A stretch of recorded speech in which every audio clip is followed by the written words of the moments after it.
Bonjour, c'est Clément, le fondateur de comparatifprévoyance.fr, un comparateur spécialiste de la prévoyance.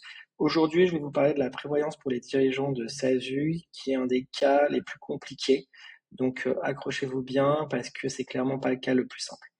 Donc, en fait, quand on est dirigeant de SASU, pour savoir de quelle prévoyance on a besoin, il faut se poser plusieurs questions. Donc, en fait, il faut savoir, est-ce que vous êtes en SASU parce que vous êtes encore en parallèle au chômage et donc que vous ne vous rémunérez pas du tout, ni en salaire ni en dividende? Ou bien est-ce que vous êtes en SASU, pas pour des histoires de chômage parce que c'est un choix? Et là, la question à se poser, c'est comment vous vous rémunérez? Est-ce que vous vous rémunérez en dividende ou est-ce que vous vous rémunérez en salaire? Donc, si on prend les différents cas, si vous êtes en SASU parce que vous touchez le chômage en même temps, ce qu'il faut savoir, c'est que pendant la première année, normalement, vous êtes couvert par la prévoyance de votre ancienne entreprise, avec la portabilité de la prévoyance. Donc là, il faut simplement vérifier avec votre ancien employeur que ça a bien été activé, parce que j'ai eu des retours un peu du fait que les assureurs sur la partie prévoyance d'entreprise étaient un peu incompétents et faisaient pas la portabilité. Donc là, il faut juste vérifier que la portabilité est bien faite, mais normalement, c'est le cas, et en tout cas, c'est obligatoire. Donc là, vous n'avez pas besoin de la prévoyance pendant la première année de chômage. Et par contre, vous avez besoin à partir du début de la deuxième année de chômage. Et là, comme vous ne vous rémunérez pas, vous avez besoin d'une prévoyance qui est forfaitaire, c'est-à-dire qui ne va pas se baser sur des quelconques revenus. Ah oui, ce que j'ai oublié de préciser, c'est que vous pourriez vous demander à quoi ça sert une prévoyance si je touche encore le chômage. Donc c'est vrai que sur la partie arrêt de travail, ça sert pas à grand chose, parce que si on est en arrêt de travail, on continue à toucher le chômage. C'est plutôt sur la partie invalidité ou arrêt de travail très long, où là, il y a un vrai trou dans la raquette. En cas d'invalidité, en fait, on est couvert très peu si on est au chômage et qu'on a une invalidité et qu'on peut plus jamais travailler.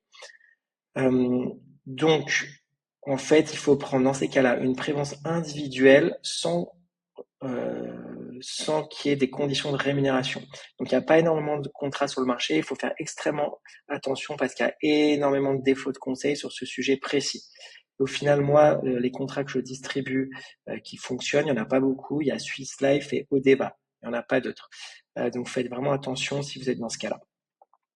Après, si vous êtes en SASU et que vous versez un salaire et des dividendes, c'est-à-dire que vous avez prévu de rester en SASU, parce que généralement, ceux qui sont en SASU, parce qu'ils sont en même temps au chômage, à la fin de la SASU, ils basculent en EURL, parce que il y a une minorité qui reste en SASU, et généralement, ceux qui restent en SASU, ils se versent un petit salaire plus beaucoup de dividendes, parce qu'en fait, ils veulent payer le moins de charges sociales possible et ils peuvent pas non plus verser zéro salaire parce qu'il y a une loi qui s'appelle la loi Puma qui empêche de faire ça.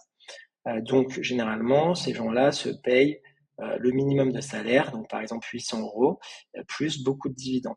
Et dans ce cas-là, on peut prendre, enfin on doit prendre une prévoyance d'entreprise sur la partie salaire.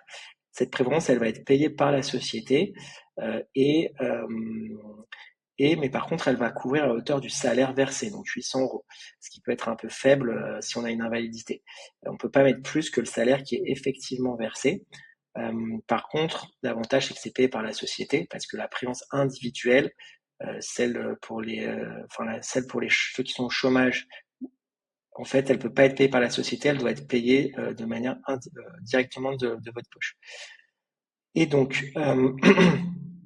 et ce que j'ai oublié de préciser, c'est que sur la partie salaire, la convention collective vous oblige à prendre une prévoyance d'entreprise, mais le risque, c'est un risque prud'homal. Donc en fait, si vous êtes seul dans la société, il n'y a pas vraiment de risque, parce que le seul risque, c'est que vous attaquez vous-même au prud'homme, ce qui est quand même peu probable.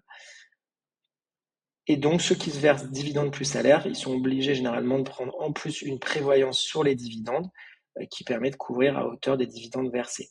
Donc là, il y a un peu plus de contrats disponibles que pour ceux qui sont sans rémunération. Il peut y avoir en plus ABA, il peut y avoir April. Donc il y a pas mal plus de contrats. Et là, vous pouvez vous couvrir à hauteur des dividendes versés.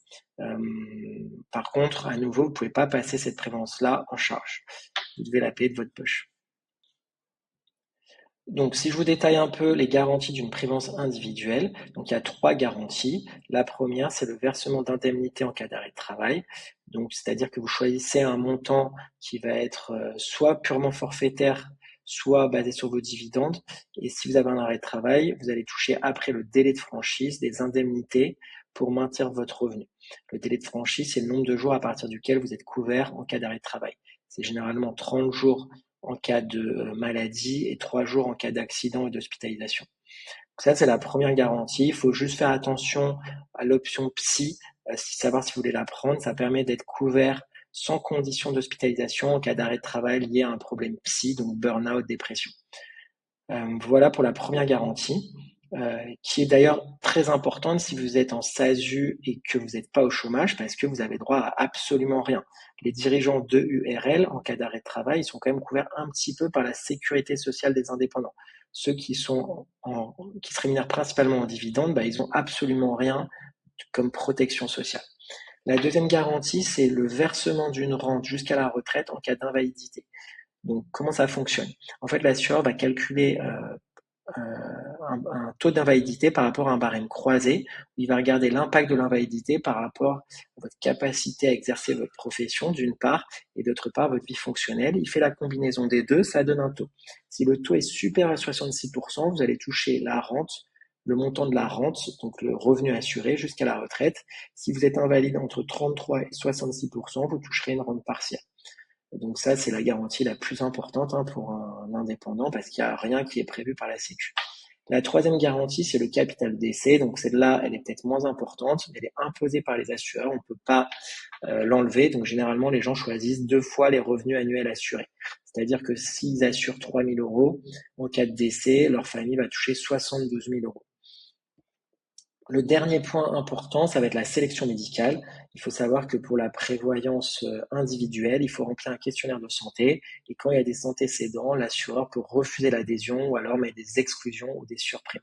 Ce qui est d'ailleurs pas le cas pour la prévoyance d'entreprise, donc celle qui couvre le salaire versé. C'est pour ça que certaines personnes qui ont des antécédents, qui peuvent pas prendre de prévoyance individuelle, parfois décident de se payer en salaire pour pouvoir prendre une prévoyance.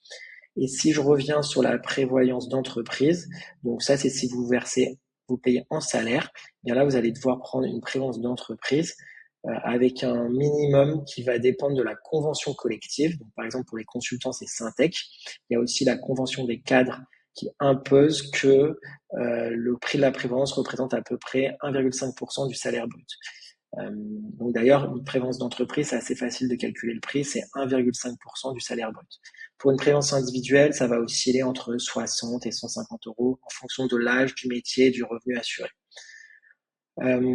Voilà pour les explications. Et après, sur les contrats qui conviennent, donc je l'ai dit, si vous êtes sans rémunération, ça va être Swiss Life ou Odeva.